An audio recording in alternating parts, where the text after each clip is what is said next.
Diwa. Pagsaksi sa mga pangyayaring hindi mo sukat akalain.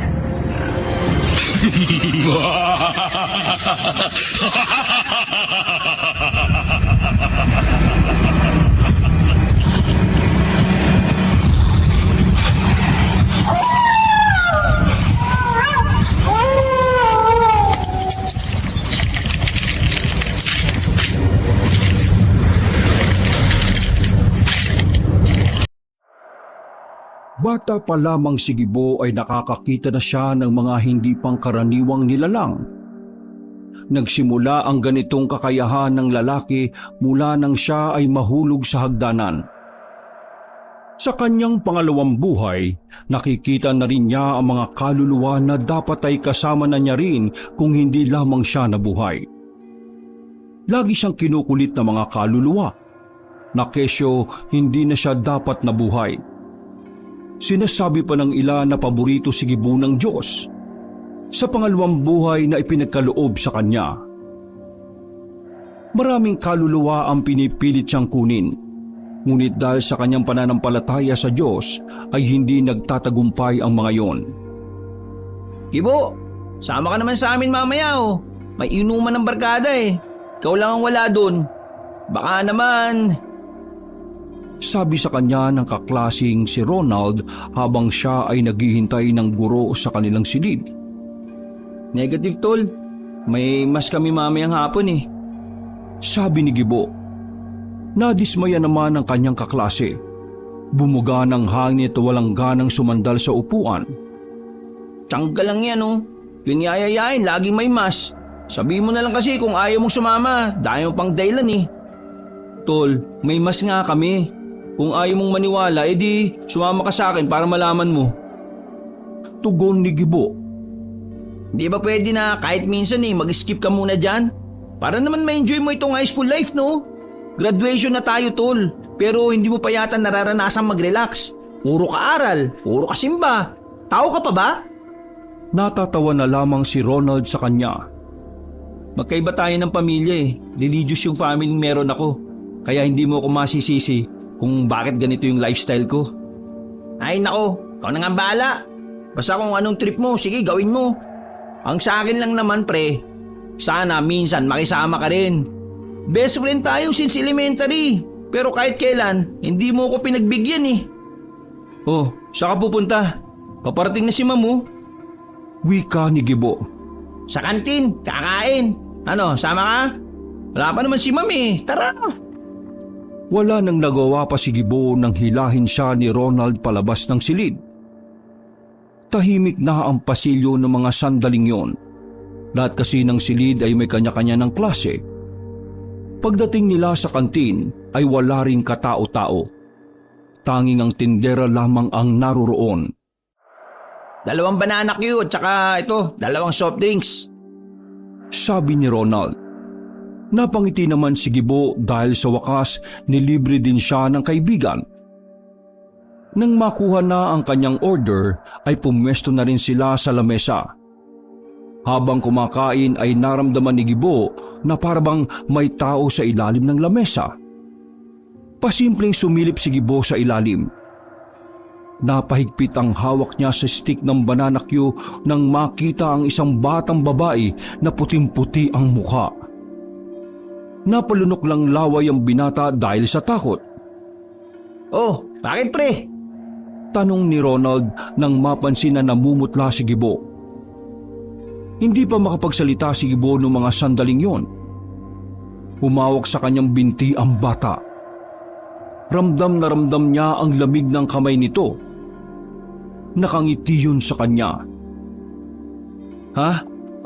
Wala. Parang sumakit lang yung tiyan ko. Pagkakaila na lamang niya. Hindi nga. Ayos ka lang ba? O baka nakakakita ka na naman ng kung ano-ano dyan ha? Asan? Meron ba rito? Seryosong tanong ni Ronald. Sa kanilang magkakaklase kasi ay ito ang nakakalam ng pambihirang kakayahan ni Gibo. Hindi gagi. Masakit lang talaga yung tiyan ko no. Inubos na lamang ni Gibo ang kanyang iniinom. Hindi na lamang niya pinansin ng bata na ilang araw na siyang kinukulit. Mula kasi nang pumunta siya sa bahay nila Ronald para makihiram ng note, palagi na siyang sinusundan ng bata. Tila ba gusto nitong makipaglaro sa kanya? Pagkatapos nilang kumain ay umakyat na rin sila. Hindi naging maganda ang araw na yon para kay Gibo. Kahit saan kasi siya tumingin ay nakikita niya ang misteryosong bata. Gusto niya sanang malaman kung bakit siya ginugulo. Ngunit hindi naman niya alam kung saan siya kukuha ng lakas ng loob. Kahit kasi sanay na siya sa mga nakikita niya, hindi pa rin nawawala ang kaba sa kanyang dibdib. Ano? Hindi ka talaga sasama? Tanong ni Ronald nang palabas na sila ng kanilang school. Saan ba yung venue? Tugon naman ni Gibo. Sa bahay. Ano, sama ka na. Inakbayan pa ni Ronald ang kaibigan. Sige, sasama na ako. Pero sa isang kondisyon. Naknampo siya naman may kondisyon pa. Sige, ano ba yun? Salubong ang kilay ni Ronald. Hanggang 10:00 lang ako Tapos hatid yun ako sa sakayan. Sabi ni Gibo. Diyos ko, yan lang pala. Matik na yan, par. Walang problema.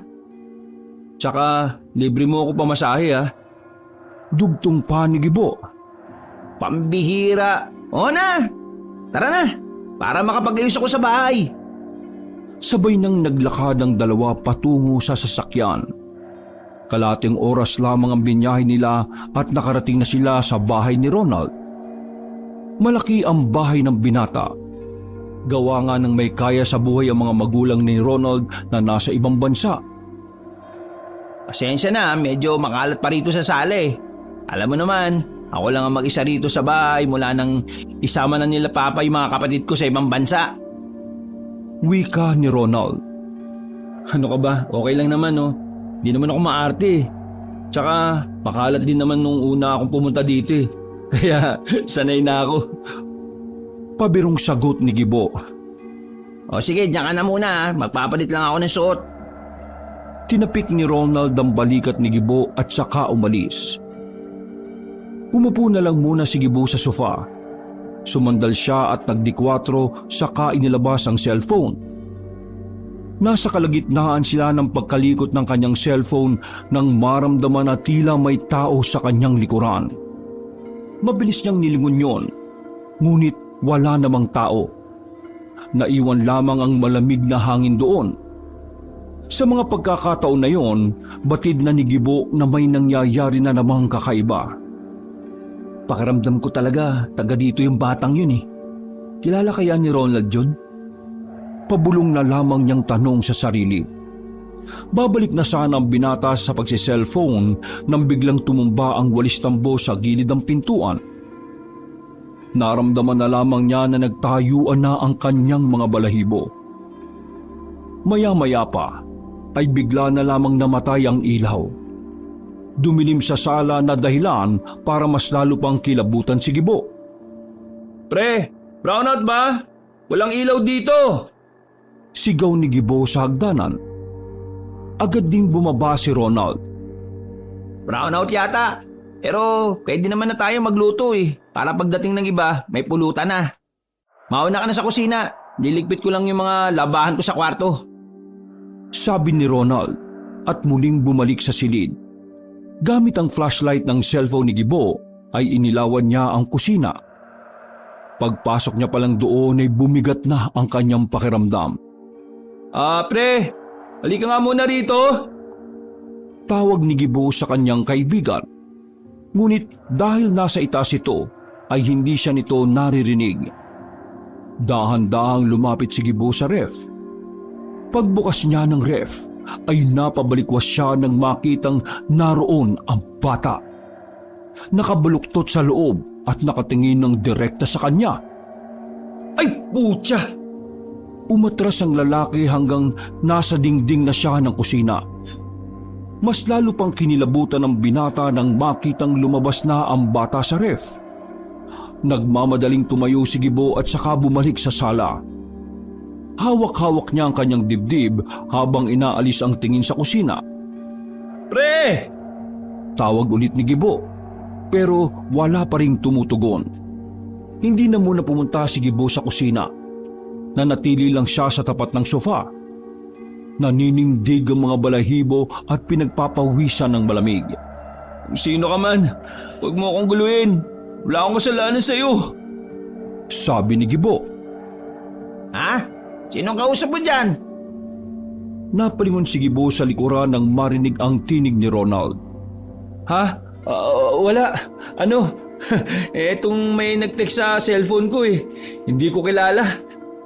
Pagkakaila na lamang ng binata na kunwari may tinitingnan sa cellphone. Bumalik ang liwanag na papapalakpak pa si Ronald dahil doon. Ayos. Timing talaga. Papunta na sila Anjo kaya lutuin na natin tong baboy sa ref. Sabay silang naglakad patungo sa kusina. Kinakabahan si Gibo noong mga sandaling yon. Pagbukas ni Ronald sa ref, ay nakahinga ng maluwag si Gibo. Hindi na kasi niya nakita roon ng bata. Makalipas ang ilang sandali, ay dumating na rin ang iba pa nilang kaklase. Sina Roy, si Ron, at saka si Anjo. Naluto na rin nila ang mga pulutan nila. Dahil sa kadaldala ng iba pa nilang kasama ay binalot ng ingay ang bahay. Pansamantalang nawala ang takot ni Gibo noong puntong yon. Nagsimula na silang mag-inom. Dahil sa pagkalibang sa kwentuhan ay hindi na nabantayan ni Gibo ang oras. Mag-aalas 12 na pala. Pero mas pinili na lang niya na manatili doon at kinabukasan na lang umuwi. Hindi talaga ako makapaniwala na nandito si Gibo. Kasi di ba, bawal mag-inom at gumimik ang mga banal. Panunukso ni Anjo sa binata at sabay-sabay pa silang natawa. Huwag nyo nang asarin si Gibo. Baka mamaya hindi na tayo niyan samahan sa susunod. O baka mamaya ipagdasal tayo niyan kay Lord na sana magbago na tayong lahat. Gatong pa ni Ronald. Kayo, sa impyerno kayo mapupunta, no? Lahat ng babaero at lasenggo. Makakasama niyo si Satanas kapag namatay kayo, bahala kayo. Natatawang sabi ni Gibo na medyo nahihilo na rin. Naghari ang halakhakan sa sala. Sa gabing yon ay ang bahay lang ni Ronald ang pinakamaingay. Pagsapit ng alauna, nauna nang umakyat si Gibo sa taas para umidlip. Sinalampak niya ang sarili sa malambot na kama. Sobrang gaan ang pakiramdam niya. Mabilis siyang nakatulog. Nagising lang siya nang maramdaman na tila ba may nakatingin sa kanya. Pagtingin niya ng oras sa cellphone ay alas 3 na pala ng madaling araw. Napansin niya na marami na pala silang nakaiga sa kama at meron din sa baba. Masakit ang ulo ni Gibo nung bumangon siya.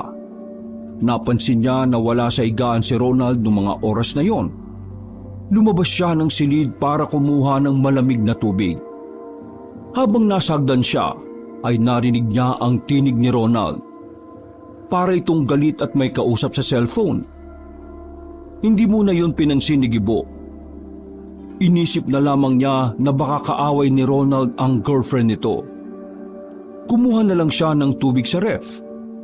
Lalabas na sana siya ng kusina nang marinig niya ulit si Ronald.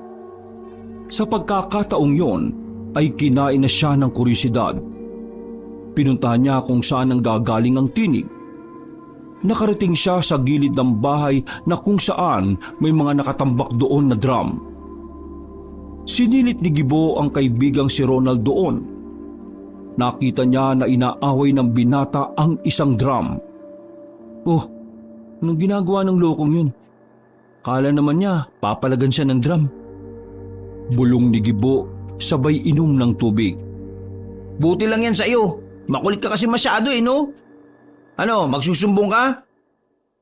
Hindi ka makakapagsumbong. Walang maniniwala sa'yo. Galit na wika ni Ronald. Tinan mo tong baliw na to. Iba pala talaga ang tama sa kanya ng alak eh. Tumalikod na si Gibo at maglalakad na sana nang may mapansin siyang kakaiba. Muli siyang humarap sa kinaroroonan ni Ronald. Napansin niya roon ang batang nasa likuran ng drum. Yun ang bata na ilang araw nang nanggugulo sa kanya. Ngunit nagtataka si Gibo kung bakit tila takot na takot ang bata. Nakatingin yun kay Ronald. Sandali, nakita ba ni Ronald yung batang yun? Nasa aktong lalapit na sana si Gibo sa kaibigan nang marinig niya ang kakaibang sinabi ni Ronald. Kung hindi ka lang sana nagingay nung gabing yun eh di sana, buhay ka pa ngayon. Wika ni Ronald. Nung mga sandaling yun ay nakaramdam si Gibo ng takot sa kanyang kaibigan. Ayaw man niyang isipin pero tumatakbo sa kanyang isipan na tila may ginawang kasalanan si Ronald. Isang mabigat na kasalanan. Napatago si Gibo sa likuran ng pintuan. Lumakas ang tibok ng puso ng binata. Lord, tama bang iniisip ko? Wika ni Gibo sa kanyang sarili. Pag-alis niya sa likuran ng pinto, ay biglang dumaan si Ronald kaya halos atakin si Gibo sa sobrang pagkagulat. Napahawak pa siya sa kanyang dibdib. Oh, bakit gising ka pa? Seryosong tanong ni Ronald. Ha? Kasi mainit. Tama, mainit sa taas eh. Ang dami kasi namin. Kaya nagpapahangin lang ako. Ikaw, Ronald, bakit gising ka pa? Uutal-utal na wika ni Gibo. Nagpapahangin lang din. O tara na, matulog na tayo. Nauna nang naglakad si Ronald papasok. Naninibago si Gibo kay Ronald sa mga sandaling yon. Parang may kakaiba kasi sa kanyang kaibigan.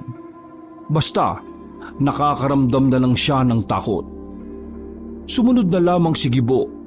Kahit na ang totoo ay naiilang na siya sa lalaki. Humiga muli si Gibo kahit nasiksika na sila sa kama. Bukod sa masikip, hindi siya makatulog dahil pakiramdam niya nakatingin sa kanya si Ronald. Hindi siya makatulog dahil pakiramdam niya nakatingin sa kanya si Ronald. Sumapit ang umaga at nanatiling dilat ang mga mata ni Gibo. Bandang 6:00 nang magising na rin ang kanilang mga kaklase. Matapos makapag-almusal, ay nagkayayaan na ring umuwi. Dahil sa nasaksihan ni Gibo, hindi na siya nakapagpaalam pa kay Ronald. Wala silang pasok nung araw na yon, kaya pag-uwi ni Gibo ay wala siyang ginawa kundi ang matulog maghapon. Bandang 7:00 na ng gabi nang magising siya. Mag-isa lang siya sa bahay dahil pumunta sa supermarket ang kanyang mga magulang kasama ang 2 niyang kapatid. Pababa pa lang siya ng hagdanan nang makita niya ang batang babae sa dulong baitang. Napatigil kagad si Gibo nung mga sandaling yon. Hindi niya inaasahan na masusundan siya ng batang yon hanggang sa kanilang bahay. Sino ka ba? Ano ba talagang kailangan mo? Lakas loob na tanong ni Gibo. Marahang umikot ang lieg ng bata at tumingin sa kanya. Dahil sa takot ay nanghina ang tuhod ni Gibo. Umiiyak ang bata habang nakatingin sa kanya. Palakas ng palakas ang iyak. Tila ba mabibingi na si Gibo nung mga sandaling yon. Nawala lang yon nung marinig niya ang boses ng kanyang ate Mika. Ano sa'yo? Tanong sa kanya ng ate Mika niya habang ito ay nasa ibabang baitang. Kararating lang galing sa trabaho. Napatayo si Gibo at nagtatakang nakatingin sa kinatatayuan ng babae. Wala na roon ang bata. Hinanap niya sa paligid ngunit wala na rin. Hoy, ano bang ginagawa mo? Sinong hinahanap mo? Sandali. Nakakakita ka na naman ba, no? Seryosong tanong ni Mika. Hindi nakapagsalita si Gibo nang makarinig na siya ng umiiyak na bata. Nanggagaling yon sa loob ng kanilang banyo. Pagpunta ni Gibo doon, naabutan niya ang batang babae na maraming pasa sa katawan. Namamaga ang muka at halos lumuwa na ang kaliwang mata. Anong nangyari sa'yo? Biglang sumara ng malakas ang pinto ng banyo. Maging ang kanyang ate Mika ay narinig din yon. Kinuha ni Gibo ang susi at saka binuksan ang pintuan ng banyo. Wala na ang bata sa loob. Ngunit may naiwang sulat sa salamin. Gamit ang dugo ay isinulat ang pangalang Ronald. Ronald? Sa hindi malamang dahilan, sumagi sa isipan ni Gibo ang drum na nasa bahay nila Ronald. Walang ano-ano ay tumakbo agad si Gibo palabas sa kanilang bahay. Pupunta siya sa bahay ni Ronald dahil pakiramdam niya ay meron siyang malalaman doon. Nang makarating siya, ay naabutan niya si Ronald sa harapan ng drum. Walang emosyon ang mukha nito. Pre, sabihin mo nga sa akin, ano bang meron sa drum na yan, ha? Tanong ni Gibo. Unti-unting sumilay ang ngiti sa mukha ni Ronald. Gusto mo talaga malaman? Tara, lumapit ka rito. Wika ni Ronald. Nakakatakot kung paano ngumiti si Ronald. Ibang-iba na ito kumpara sa nakilalang best friend ni Gibo.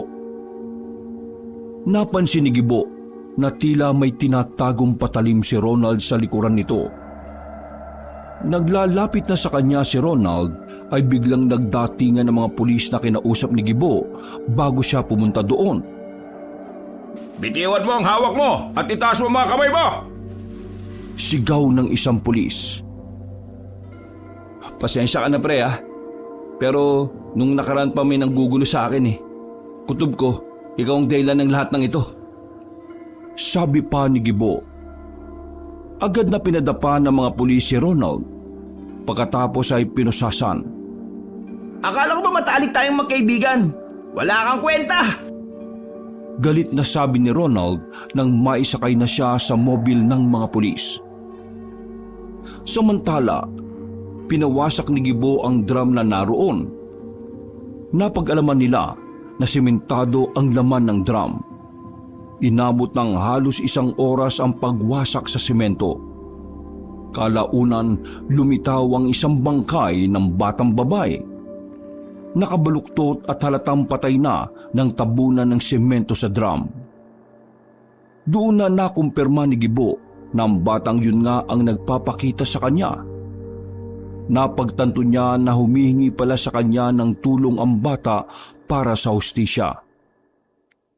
Makalipas ang 1 araw, lumabas na ang resulta ng inisyal na investigasyon. Ayon sa mga pulis, si Ronald ay nagkaroon ng pagdanasa sa isang bata. At ang batang yun daw ay palaboy na siya namang hinikayat ni Ronald na pumunta sa kanilang bahay. At doon ginawa na ng lalaki ang masama niyang balak. Lumabas din sa pagsusuri ng mga eksperto na si Ronald ay may kakaibang sakit. Nag-iiba-iba ang pagkatao nito. Bagay naman na ipinagtaka ni Gibo. Hindi naman kasi ganoon si Ronald nung mga bata pa sila. Nakulong si Ronald, habang ang batang kaluluwa naman ay tuluyan ang nagpaalam kay Gibo. Nagpakita yun sa kanyang panaginip at nagpasalamat. Dahil sa ginawang pagtulong ni Gibo sa kaluluwa ng bata, mas dumami ang kaluluwa na lumalapit sa kanya. Bagay na mas lalong nagpahirap sa buhay ni Gibo. Ikalawang kwento. Bago ang graduation sa kolehiyo ay naisipan ng magkaibigang Jomel, Renz at Makmak na magpahula. May nadaanan kasi silang matandang nanguhula sa Quiapo. Manang, pwede po bang magpahula? Magkano po? Magalang na tanong ni Jomel sa matanda. Tumingin sa kanila ang matanda.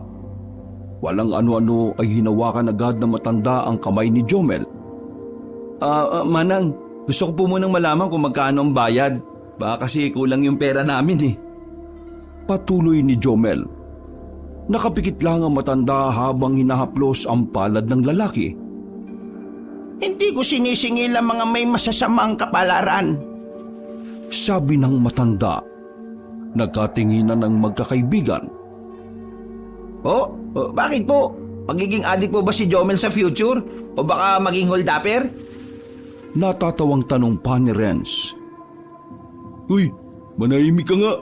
Hindi makapokus sa'yo si nanay eh. Saway naman sa kanya ni Makmak. Ikaw, iho, magiging masalimuot ang magiging takbo ng buhay mo. 2 taon mula ngayon, nakikita ko na may darating na pagsubok sa buhay mo. Kung gusto mong maiwasan ang pangyayaring ito, hindi ka dapat makikinig sa isang nilalang na bigla na lang magpapakita sa iyo. Sabi ng matanda. Aminado ang binatang si Jomel na kinakabahan siya noong mga sandaling yon. Kahit nahula lamang yon, may kung anong pangamba sa puso niya. Binitiwan ng matanda ang kamay ni Jomel at biglang kinuha ang kamay ni Renz. Nagulat si Renz doon ngunit hinayaan na lamang niya ang matanda. Magaspang ang kamay mo. Masipag ka. Magiging matagumpay kang tao. Basta't iwasan mo lamang ang taong magdadala sa iyo ng kapahamakan.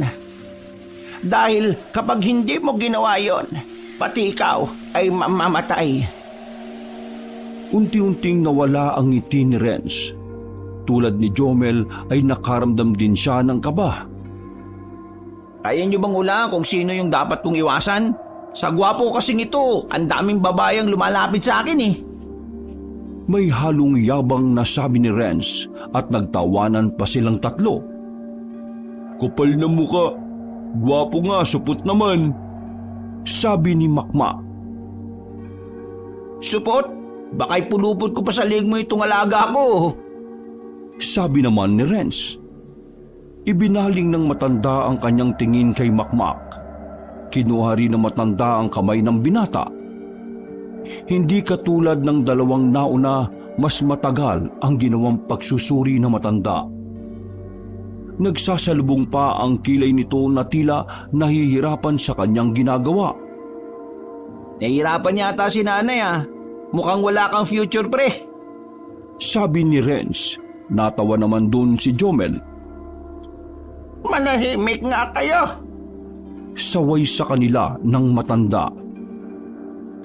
Ilang minuto pa ang nakalipas ay nagsalita ulit ang matanda. Nanlaki ang mga mata nito. Hindi makapaniwala sa kanyang nakita. Nay, ano po problema? Magiging presidente ba ako sa hinaharap? Nangingiting tanong ni Makmak. Umiling ang matanda. Kailangan mong mamatay para sa kanilang dalawa. Sabi ng matanda at tumingin pa kay Jomel at Renz. Hindi sineryoso ni Makmak ang sinabi ng matanda. Tumawa ito ng pagkalakas-lakas. Hindi pa sana ito titigil kung hindi ito binatukan ni Jomel.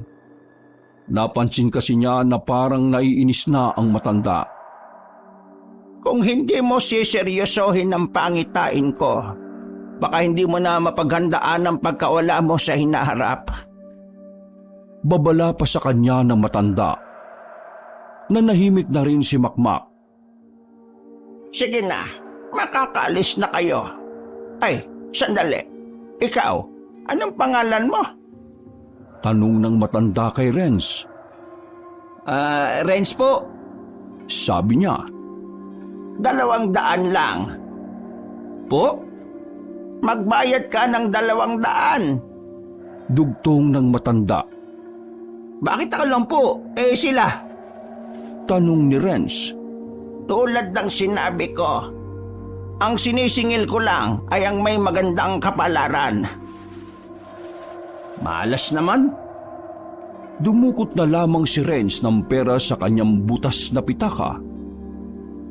Lumabas na rin sila ng tent na yon matapos silang magpabasa ng kanilang kapalaran. Bagamat narinig na nila ang kapalaran nila, hindi naman yon pinaniwalaan ng magkakaibigan. Para sa kanila, walang may nakakaalam ng kapalaran ng isang tao kundi ang Diyos lamang. Nagpahula lamang sila dahil wala silang magawa sa buhay. Langya, magiging successful ka raw pre. Pero ang totoo, ikaw lang ang pinirahan kasi ikaw lang mukhang may pera eh. Masyado kasi maporma. Pangaasar na lamang ni Makmak. Uy, Makmak, kailangan mo rin mamatay para sa amin. Huwag kang ano dyan ha. Alay ka lang ha. Pagbibiro din ni Jomel. Magsitigil na nga kayo. Kapag nagkatotoo sinabi na matanda, manghingi na lang kayo ng pera sa akin, mga hampas lupa. Sabi ni Renz. Nauna nang sumakay ng jeep si Renz dahil sa inis niya. Iyakin talaga yun no, kahit kailan. Sabi ni Makmak. Ay nako, parang hindi mo naman kilala si Renz. Mga bata pa lang tayo, pikunin na yun no. Sabi naman ni Jomel.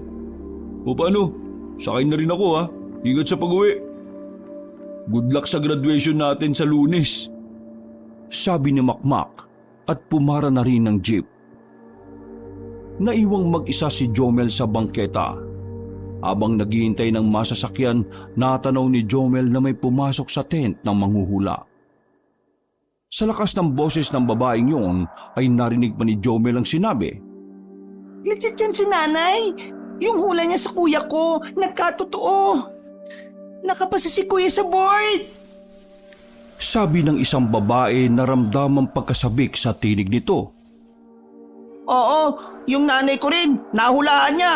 Kung hindi dahil sa kanya, baka wala na ang nanay ko. Dahil sa hula niya, napigilan namin ang mangyayari dapat sa kanya. Dagdag pa ng isa. Napangisi na lamang si Jomel. Pumara na lang din siya ng jeep. Habang nasa biyahe ay naglaro na naman sa kanyang isipan ang sinabi ng matanda. Mula pa noon, hindi talaga siya naniniwala sa mga hula o pangitain. Pero kakaiba ang gabing yun para sa kanya. Tila ba may kung anong bagay ang nagsasabi sa kanya na maaaring mangyari ang lahat. Lumipas ang mga araw. Dumating na ang itinakdang araw para sa pagtatapos ng magkakaibigan. Masayang masaya ang kanilang kalooban dahil sa wakas, matatapos na rin ang kanilang paghihirap. Naunang umakyat ng entablado si Renz. Nagkamit ito ng Latin honor dahil sa ipinamalas nitong katalinuhan. Habang si Jomel at Makmak naman ay diploma lang ang natanggap. Ano, inuman na? Sabi ni Jomel nang magkita-kita na sila sa backstage. G! Ano, saan? Sa bahay niyo? Sabi ni Makmak. Sa bahay ni na Renz. Di ba malawak doon? Oo na, sa amin na. Tapusin lang natin tong graduation at makapagpaalam na sa mga prof natin. Pagpayag naman ni Renz. Maingay ngunit punong-puno ng ligaya ang kanilang paaralan noong mga oras na yon. Pagkatapos nila doon ay pumunta na rin sila sa bahay nila Renz. Mag-isa lamang si Renz sa malaki nilang bahay. Wala ang mga magulang nito dahil sa stay-in sa trabaho. Habang ang nag-iisa naman nitong ate ay madaling araw pa ang uwi. Nagsimula silang magdiwang habang sila ay nakatambay sa maliit na garden nila Renz. 12:00 na pero hindi pa nila nauubos ang pangalawang bote. Mas marami pa kasi ang kwentuhan kaysa sa tungga. Pre, saan nga ulit yung banyo nyo rito? Tanong ni Jomel nang maramdaman na tila sasabog na ang kanyang pantog. Sa kanan, tapos diretso lang. Turo ni Renz. Mabilis naman na nahanap ni Jomel yon. Pagpasok niya roon, ay agad niyang pinakawalan ng kanina niya pa pinipigilan. Sa sobrang sarap ng pag-ihi ay napapapikit pa siya. Hindi pa siya tapos umihi ngunit bigla na lang siyang nakaramdam ng kakaibang lamig. Napadilat siya at napansin na nagtatayuan ang kanyang balahibo. Ha? May aircon ba dito? Tanong ni Jomel, sabay tiningnan ng buong banyo. Ngunit wala naman siyang nakita. Kakalabas lang niya ng pinto nang makarinig siya ng kalabog dun sa banyo. Tumigil siya at sinilip kung ano yon. Pagdating niya ay nakita niya ang isang babae. Nakasuot ito ng kulay itim. Natatakpan ng mahaba nitong buhok ang muka. Medyo kinabahan si Jomel nung mga sandaling yon, kung kaya't dali-dali siyang umalis. Nagdesisyon siya na huwag na lamang ipaalam sa dalawa ang kanyang nakita, kahit na ang totoo na buhay ang kilabot sa kanyang sistema. Kahit na anong gawin ni Jomel ay hindi maalis-alis sa kanyang isipan ang babaeng yon. Natapos ang kanilang inuman na balisa at wala sa sarili si Jomel. Sa mga puntong yun pa lang, napagtanto ni Jomel na tila yun ang sinasabi ng matanda, ang nilalang na hindi niya dapat pakinggan. Makalipas ang 2 taon, Punyeta naman kasing boss ko na yan eh. Mas marami pang ang absent sa akin yung isa kong katrabaho. Ako pa talaga ang tinanggal. galit na sabi ni Jomel habang magkakaharap silang tatlo. Mga pre, hindi kaya nangyayari na yung sinabi ng matanda noon? Wika ni Renz na nakapukaw naman ng atensyon ng dalawa. Tulig ka ba? Bakit ka maniniwala doon? Hula nga lang yun. Tsaka isa pa, buhay pa ako oh. Hindi naman ako tanga para mamatay lang para sa inyong dalawa. Natatawa na lamang si Makmak habang si Jomel naman ay tahimik lang. Kita mo, successful na ako. May sarili na akong negosyo. Itong si Jomel, wala. Natanggal pa sa trabaho. Tsaka, di ba ang sabi, may trahedya pang ang mangyayari sa'yo, Jomel? Mali mo, malapit na. Sabi ni Renz na pangiti-ngiti pa. Gago ka ba? Parang gusto pang mangyari yan ah. Sabi ni Jomel na may halong inis. Hindi naman. Ang sa akin lang, sinasabi ko na paano kung nangyayari na nga yung sinabi ng matanda. Naalala nyo ba? 2 years ago na? Biglang sumeryoso si Jomel at Makmak. May parte ng utak nila na tila ba kumbinsido sa sinasabi ni Renz. Kaya ngayon, ihanda nyo na yung mga sarili ninyo. Kasi hindi natin alam, baka may sa demonyo yung dila ng manghuhula na yun. Dagdag pa ni Renz. Kabubuan yung sinasabi mo. Ang kapalaran natin ay nakadepende sa kamay natin. Hula nga, di ba? Ibig sabihin, walang kasiguraduhan. Katwiran naman ni Jomel. Tama na nga yan. Mabuti pa, umuwi na lang tayo. Napaka-nonsense ng pinag-uusapan natin. Sabi naman ni Makmak. Di umuwi. O ano, alis na ako ha. Wika ni Renz at saka lumabas na din ng restaurant na kanilang kinakainan.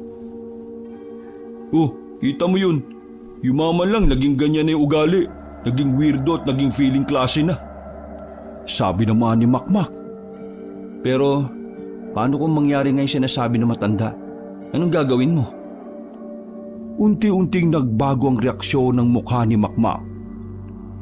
Ano namang klaseng tanong yan? Makmak, natatandaan mo ba yung sinabi sa akin na matanda? May isang nilalang daw na magpapakita sa akin at huwag ko raw papakinggan yun. Alam mo ba, may nakikita akong babae palagi na nakasuot ng itim. Kapag magsasalita siya, lagi kong tinatakpan yung tenga ko. Kwento ni Jomel. Humalakhak ng tawa si Makmak sa pag-aakalang nagbibiro lamang si Jomel. Pre, tripping ka ba? Ano to? Shake, rattle and roll? Makmak, alam kong mahirap paniwalaan. Pero tingnan mo rin yung anggulo ha.